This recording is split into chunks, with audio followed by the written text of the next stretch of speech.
Frodo, por ai besonte që e quajti Esmeralda. Në një përfundim ai ishte një njeri egoist dhe mendonte vetëm për veten e tij.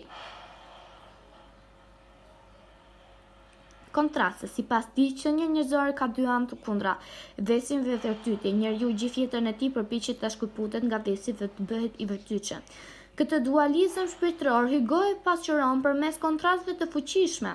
Shëmtia e Quasimodës dhe bukurinë e Esmeraldës, shëmtia e Quasimodës me bukurinë shpirtërore të tij, madhështia e katërdalës me gjallërinë e sheshit, veprimet e Frodës kundrejt Quasimodës dhe veprimet e Esmeraldës kundrejt Quasimodës. Karnavalit një pjesë tradhtale.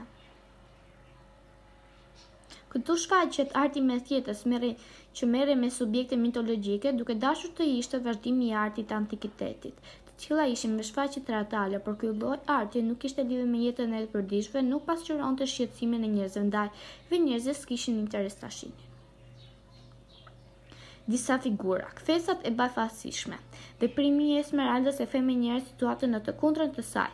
Antitezat, vuajtja e Quasimodës kundrejt gëzimit të turmës, kontrasti në pamje fizike të Quasimodës me Esmeraldën, që bën antitezën me ngjashmërinë shpirtërore të tyre. Hiperbolat, hiperbolizmi i Quasimodës u drov gjithë ndërtesat ku e kishin lidhur.